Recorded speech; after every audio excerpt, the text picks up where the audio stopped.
Hello friends, good afternoon. कैसे हो? I hope कि आप लोग अच्छे ही होंगे। सो फ्रेंड्स, आज की इस वीडियो हम लोग सॉल्व करेंगे जीके जीएस का प्रैक्टिस सेट। पूरे 30 प्रश्नों को हम लोग इस वीडियो में सॉल्व करेंगे। अगर आप लोग 30 में से 10 प्रश्न सही कर लेते हैं तो आपकी जीके जीएस की तैयारी अच्छी है। तो चलिए इस वीडियो को स्टार्ट करते हैं। आप सभी लोगों को पता है कि डेली प्रैक्टिस सेट की क्लास में टॉपिक वाइज के भी मैं क्वेश्चन करवाता हूँ, डेली 3 टॉपिक्स को। चलिए वीडियो को स्टार्ट करते हैं। लास्ट में आप लोग अपना नाम और स्कोर कमेंट बॉक्स में जरूर बताइएगा। यहाँ पे क्लासेस का टाइमिंग आप लोग देख सकते हैं। 9:30 बजे हिंदी लैंग्वेज की क्लास होती है, 2:30 बजे जीके प्लस करंट अफेयर की होती है, शाम 7:30 बजे रीजनिंग एंड सब्जेक्ट एबिलिटी की क्लास होती है। आज शाम को रीजनिंग की क्लास होगी। ओके, चलिए साथ ही अगर आपको हमारा क्रैश कोर्स चाहिए तो ये क्रैश कोर्स आप लोग ले सकते हैं। 149 रुपये में आपको मिल रहा है बीएड एंट्रेंस एग्जाम का पूरा मटेरियल। इसमें आपको Hindi, GK, reasoning, subject ability के 5000 से ज़्यादा इसमें आपको टॉपिक वाइज ऑब्जेक्टिव क्वेश्चन देखने को मिलेंगे। साथ ही इसमें आपको 10 ईयर के प्रीवियस पेपर्स भी आपको देखने को मिलेंगे। कैसे परचेज करना है इस पीडीएफ को, वीडियो के डिस्क्रिप्शन बॉक्स में लिंक दे दिया हूँ, आप लोग उस लिंक पर से परचेज कर सकते हैं मात्र 149 रुपये में। 490 पेज की पीडीएफ है, हिंदी लैंग्वेज में क्वेश्चन होंगे। चलिए यहाँ पे देख सकते हैं। सबसे पहले आप लोग यहाँ पे डाल लीजिए प्रमुख सूची एवं उनके विषय, यानी कि किस सूची में कौन सा विषय है। ये बहुत ही इंपॉर्टेंट है, ठीक है, और इससे क्वेश्चंस पूछे ही जाते हैं। अगर सूची से क्वेश्चंस आता है तो इससे बाहर एक भी नहीं आएगा। जैसे देखिए, संघ सूची के अंतर्गत कौन कौन से विषय आते हैं, संघ सूची के अंतर्गत, और राज्य सूची के अंतर्गत और समवर्ती सूची के अंतर्गत। देखिए, रक्षा जो है संघ सूची के अंतर्गत आता है। वैदेशिक मामले जो है संघ सूची के अंतर्गत आता है। युद्ध व संधि जो है संघ सूची के अंतर्गत आता है। रेल, ये इंपॉर्टेंट है। डाक और बैंक, डाक तार और बैंक, ये सब जो हैं संघ सूची के अंतर्गत आते हैं। उसके बाद राज्य सूची के अंतर्गत कौन कौन आते हैं? पुलिस, ये बहुत इंपॉर्टेंट क्वेश्चन है। पुलिस जो है राज्य सूची के अंतर्गत आता है। न्याय, जेल, उसके बाद कृषि इंपॉर्टेंट है। कृषि जो है राज्य सूची के अंतर्गत आता है। उसके बाद समवर्ती सूची, शिक्षा सबसे इंपॉर्टेंट क्वेश्चन है, शिक्षा समवर्ती सूची के अंतर्गत आता है। उसके बाद वन भी आता है समवर्ती सूची में। जानवर, कारखाने, श्रमिक संघ, ये जो है समवर्ती सूची के अंतर्गत आते हैं। तो ये इंपॉर्टेंट आप लोग इसमें लिख लीजिएगा, ठीक है। डेली आप लोग 3 नए टॉपिक्स को पा रहे हैं, इनकी नोट्स आप लोग ज़रूर बनाया करें। और इसकी पीडीएफ अभी आपको मैं टेलीग्राम पे सेंड कर दूंगा। टेलीग्राम चैनल का नाम एजुकेशन मिसाइल, वीडियो के डिस्क्रिप्शन बॉक्स में लिंक दे दी हूँ, आप लोग ज्वाइन कर सकते हैं। उसके बाद है नया टॉपिक भारतीय कर व्यवस्था, यानी सी जो है प्रत्यक्ष कर में कौन कौन सा जो है संबंधित क्षेत्र है और अप्रत्यक्ष कर में कौन कौन सा संबंधित क्षेत्र। जैसे प्रत्यक्ष कर, एक तरफ आप लोग डालिए यहाँ पे कर और एक तरफ संबंधित क्षेत्र। जैसे प्रत्यक्ष कर आय जो है, आयकर जो है प्रत्यक्ष कर के अंतर्गत आता है। संपत्ति कर भी प्रत्यक्ष कर के अंतर्गत आता है। उपहार कर, निगम कर, भू राजस्व एवं मृत्यु कर, ये जो है सभी क्षेत्र जो है प्रत्यक्ष कर के अंतर्गत आते हैं। इसमें ये वाला इंपॉर्टेंट है ज़्यादा, संपत्ति कर इंपॉर्टेंट है, भू राजस्व एवं निगम कर ये ज़्यादा इंपॉर्टेंट है, ठीक है। चलिए, अप्रत्यक्ष कर के अंतर्गत कौन कौन से क्षेत्र आते हैं? जैसे आपका बिक्री कर हो गया, ये भी बहुत इंपॉर्टेंट है। तट कर हो गया, उत्पाद कर, ये बहुत पूछा जाता है। उत्पाद कर जो है अप्रत्यक्ष कर के अंतर्गत आता है। उसके बाद सीमा शुल्क भी अप्रत्यक्ष कर के अंतर्गत आता है। उसके बाद देखिए यहाँ पे केंद्र सरकार के अंतर्गत कौन कौन से क्षेत्र आते हैं। जैसे आपका आयकर हो गया, निगम कर हो गया, संपत्तियों पर कर, उत्तराधिकार कर, धन कर, उपहार कर, सीमा शुल्क, कृषि धन पर कर, ये केंद्र सरकार के अंतर्गत आते हैं। राज्य सरकार के अंतर्गत कौन कौन से आते हैं? जैसे आपका भू राजस्व कर हो गया, कृषि आय कर, कृषि जोत कर, बिक्री कर, राज्य उत्पादन शुल्क, मनोरंजन कर हो गया, स्टाम्प शुल्क हो गया, पथ कर हो गया, मोटर वाहन, ये सबसे इंपॉर्टेंट है। मनोरंजन कर किसके द्वारा लगाया जाता है? तो राज्य सरकार के द्वारा लगाया जाता है मनोरंजन कर, ठीक है। चलिए, उसके बाद योजना से तो एक क्वेश्चन फिक्स है, ठीक है, या तो प्रेजेंट टाइम का पूछ लेगा या तो पुराना पूछ लेगा। और ये इसमें भी बहुत ही इंपॉर्टेंट है। जैसे यहाँ पे कुछ लिख सकते हैं, एक तरफ रोजगार, एक तरफ मतलब कब किस रोजगार की शुरुआत हुई है। जैसे काम के बदले अनाज कार्यक्रम, ये जो है शुरू हुआ है 1977 में, ठीक है। उसके बाद अंत्योदय योजना कार्यक्रम 1977-78 में ये भी शुरू हुआ है। ट्रांससेम रोजगार योजना जो है 15 अगस्त 1979 को। ड्वैका 15 अगस्त 1979, ये इंपॉर्टेंट है। राष्ट्रीय ग्रामीण रोजगार कार्यक्रम ये 1980 में शुरू हुआ। उसके बाद वृहद फसल बीमा योजना 1 अप्रैल 1985 को। जवाहर रोजगार योजना, ये इंपॉर्टेंट है कि 1989 में जो है शुरुआत हुई। नेहरू रोजगार योजना 1989। इंदिरा आवास योजना, ये भी इंपॉर्टेंट है, 1985-86 में। और इसके बाद प्रधानमंत्री रोजगार योजना 2 अक्टूबर 1993 को। प्रधानमंत्री ग्रामोदय योजना 2000 को। एंड मनरेगा, ये इंपॉर्टेंट है, मनरेगा जो है 2 फरवरी 2006 को स्टार्ट हुआ है। राजीव आवास योजना 2 फरवरी 2006 को। स्वच्छ भारत अभियान, ये इंपॉर्टेंट है, सबसे इंपॉर्टेंट है, तो 2 अक्टूबर 2014 को जो है स्वच्छ भारत अभियान शुरू किया गया। प्रधानमंत्री जनधन योजना, ये भी बहुत इंपॉर्टेंट है। ये 28 अगस्त 2014 को शुरुआत हुआ। मेक इन इंडिया की शुरुआत 25 सितंबर 2014 को, ये दोनों इंपॉर्टेंट है। उसके बाद सांसद आदर्श ग्राम योजना की शुरुआत जो है 11 अक्टूबर 2014 को। बेटी बचाओ बेटी पढ़ाओ जो है शुरू हुआ था 22 जनवरी 2015 को। दीन दयाल ग्राम ज्योति योजना 22 जुलाई 2015 को। तो इनको भी आप लोग लिखिएगा, ठीक है, योजनाओं के नाम कब शुरुआत हुई। ओके, तो 3 टॉपिक्स हो गए हैं। अब हम ऑब्जेक्टिव क्वेश्चन को सॉल्व करते हैं। सबसे पहला क्वेश्चन आपकी स्क्रीन पे आ गया है। लॉर्ड क्लाइव ने सिराजुद्दौला को किस युद्ध में हराया था? बहुत इंपॉर्टेंट क्वेश्चन है, सभी लोग स्टार लगा लेंगे, छप सकता है आपके एग्जाम में। अगर आपको सरकारी सीट चाहिए, एक सीट अगर आपको पक्की करनी है, तो आप लोग हमारे चैनल से जुड़ जाएं। चैनल को सब्सक्राइब करके बेल आइकन को ऑल पे प्रेस कर लीजिएगा। जो भी यूपी बेट की अपडेट आएगी वो अपडेट आपको सबसे पहले हमारे चैनल के माध्यम से ही देखने को मिलेगी। तो सभी लोग जवाब देने का प्रयास करेंगे, आंसर सोचने का। अगर आप लोगों को ज़्यादा समय चाहिए तो आप लोग वीडियो को रोक भी सकते हैं। किस युद्ध में लॉर्ड क्लाइव ने सिराजुद्दौला को हराया था? तो प्लासी के युद्ध में जो है लॉर्ड क्लाइव ने सिराजुद्दौला को हराया था। प्लासी का युद्ध कब हुआ था? 1757 को, ठीक है, 1757 आप लोग नोट कर लीजिएगा, ठीक है। बक्सर का युद्ध 1764 को, पानीपत का युद्ध 1526 में, और दूसरा 1556 में, एंड तीसरा जो है 1761 में। हल्दी घाटी का युद्ध 1776 में हुआ था, ठीक है, 1576 सॉरी। तो ऑप्शन इसका ए वाला करेक्ट हो जाएगा, ठीक है। चलिए, चारों युद्ध के बारे में आपको मैं बता दिया हूँ। चलिए, आल्पस पर्वत श्रृंखला किस महाद्वीप में स्थित है? आल्पस पर्वत श्रृंखला किस महाद्वीप में स्थित है? ये भी बहुत इंपॉर्टेंट क्वेश्चन है। सभी लोग वीडियो को लाइक कर देंगे, जितने भी लोग क्लास को देख रहे हैं सभी लोग वीडियो को लाइक करें। आल्पस पर्वत श्रृंखला किस महाद्वीप में स्थित है?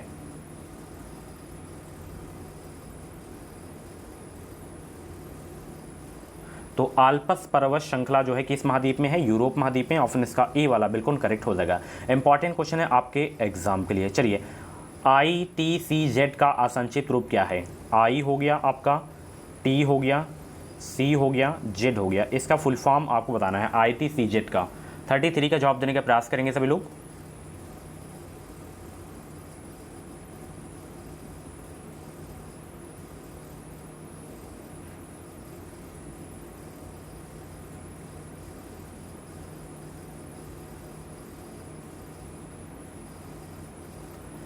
तो ITCZ का जो फुल फॉर्म है अंतर उष्णकटिबंधीय केंद्रीय क्षेत्र। ऑप्शन इसका सी वाला बिल्कुल करेक्ट हो जाएगा। सॉरी ये वाला हो जाएगा, अंतर उष्णकटिबंधीय अभिसरण क्षेत्र, बी वाला सही हो जाएगा, ठीक है, ये वाला।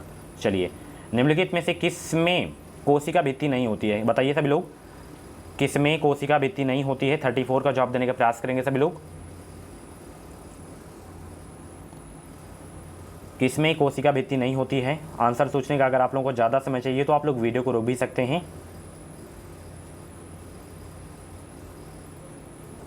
तो कोशिका भित्ति नहीं होती है किसमें? माइकोप्लाज्मा में नहीं होती है। ऑप्शन इसका डी वाला बिल्कुल करेक्ट हो जाएगा। चलिए, निम्नलिखित में से किसको कोशिका का शक्तिग्रह भी कहा जाता है?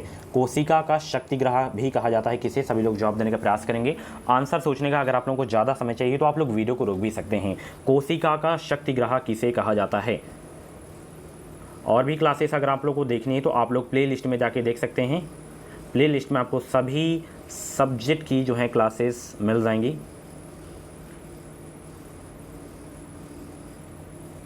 कोशिका का शक्तिग्रह कहा जाता है किसको? 35 का जवाब देने का प्रयास करेंगे।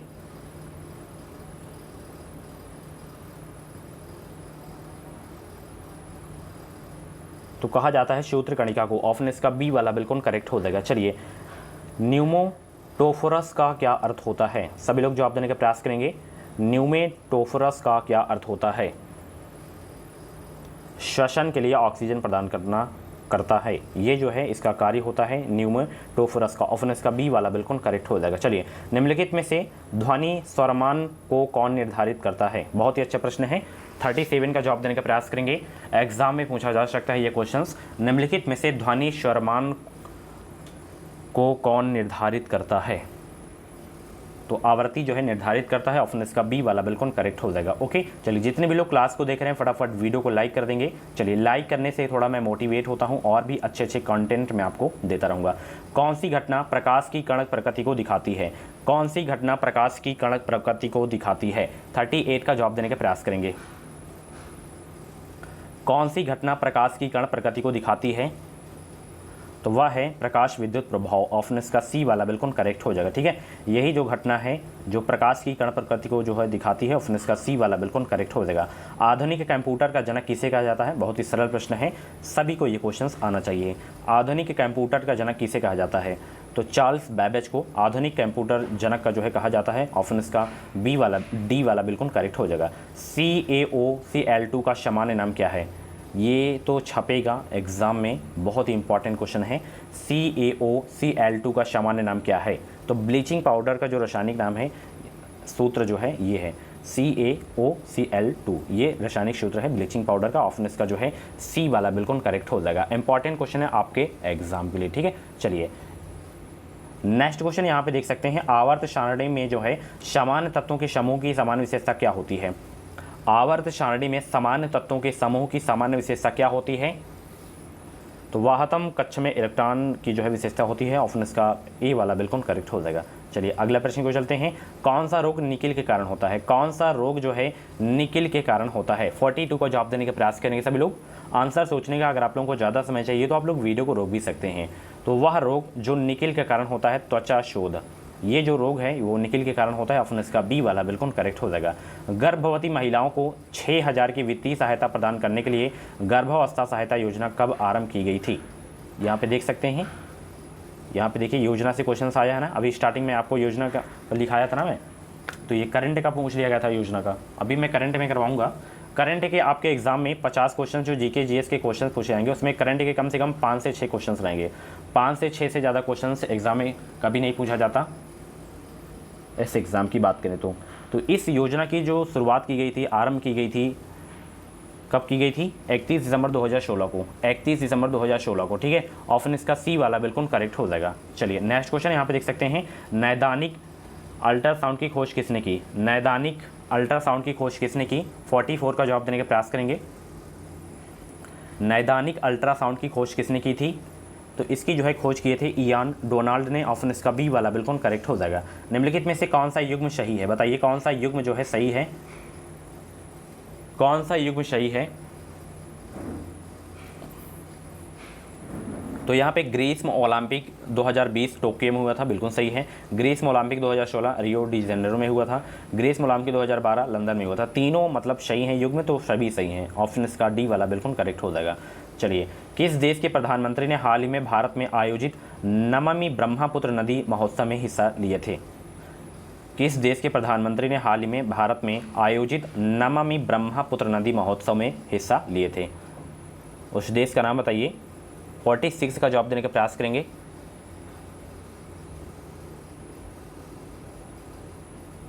तो उस समय आए थे भूटान के राष्ट्र, ठीक है, भूटान के प्रधानमंत्री। ऑप्शन इसका ए वाला बिल्कुल करेक्ट हो जाएगा। चलिए, निम्नलिखित में से किसे वर्ष 2016 के राजीव गांधी खेल रत्न पुरस्कार से सम्मानित किया गया है?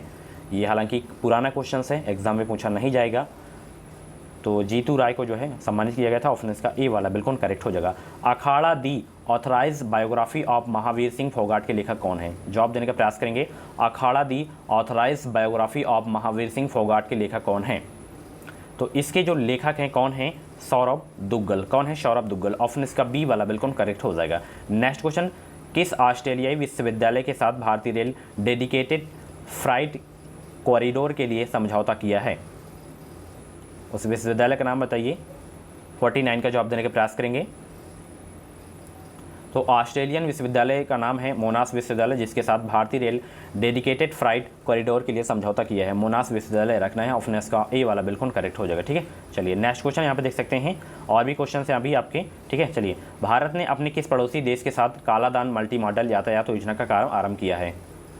भारत ने अपने किस पड़ोसी देश के साथ कालादान मल्टी मॉडल यातायात योजना का कार्य आरंभ किया है? तो ये जो है म्यांमार के साथ शुरू किया गया। ऑप्शन इसका डी वाला बिल्कुल करेक्ट हो जाएगा। जब सोडियम बाइकार्बोनेट को अत्यधिक गर्म किया जाता है तो क्या उत्पाद बनता है? 31 का जवाब देने का प्रयास करेंगे सभी लोग। जब सोडियम बाइकार्बोनेट को जो है अत्यधिक गर्म किया जाता है तो उत्पाद क्या बनता है? आंसर सोचने का ज़्यादा समय चाहिए तो आप लोग वीडियो को रोक भी सकते हैं। तो क्या उत्पाद बनता है? सोडियम कार्बोनेट बनता है। ऑप्शन इसका ए वाला बिल्कुल करेक्ट हो जाएगा। चलिए, निम्नलिखित में से विषम का चयन करें। इसमें विषम का चयन करना है आपको। यहाँ पे एक्सटर्नल हार्ड ड्राइव है, कीबोर्ड है, डिजिटल कैमरा है, कॉम्पैक्ट डिस्क है। इसमें विषम का चयन करना है, ये आपको बताना है।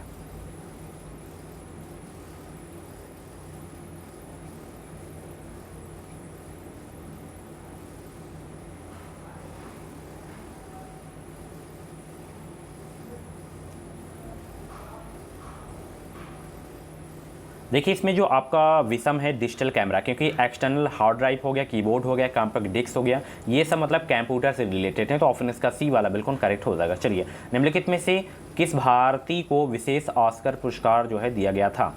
किस भारतीय को विशेष ऑस्कर पुरस्कार दिया गया था? 33 का जवाब देने का प्रयास करेंगे।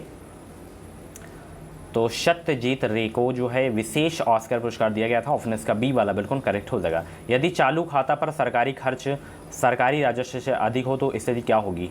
34 का जवाब देने का प्रयास करेंगे। ऑप्शन देख सकते हैं, तो घाटा बजट होगा। ठीक है, ऑप्शन इसका ए वाला बिल्कुल करेक्ट हो जाएगा। चलिए अगले प्रश्न की ओर चलते हैं। यहाँ पे देख सकते हैं आप लोग, भारत में छुपी बेरोजगारी मुख्य रूप से किस क्षेत्र में है? भारत में छुपी बेरोजगारी मुख्य रूप से किस क्षेत्र में है? बहुत ही इंपॉर्टेंट क्वेश्चन है, स्टार लगा के नोट कर लीजिएगा सभी लोग। भारत में छुपी बेरोजगारी मुख्य रूप से किस क्षेत्र में है? तो ये जो है कृषि क्षेत्र में है। जो छुपी बेरोजगारी है मुख्य रूप से जो है कृषि क्षेत्र में है। ऑप्शन इसका ए वाला बिल्कुल करेक्ट हो जाएगा। निम्नलिखित में से भारतीय संविधान किसकी गारंटी नहीं देता है? जवाब देने का प्रयास करेंगे। बहुत ही अच्छा प्रश्न है। भारतीय संविधान किसकी गारंटी नहीं देता है? तो भारतीय संविधान जो है सभी को शिक्षा का हक नहीं देता है, इसकी गारंटी नहीं देता है। बाकी संवैधानिक उपचारों का हक, धार्मिक आज़ादी, समता का हक, इसका देता है गारंटी। ऑप्शन इसका डी वाला बिल्कुल करेक्ट हो जाएगा। समुद्र की एक चौड़ी उपखाड़ी जो आकार में अवतल हो क्या कहलाती है?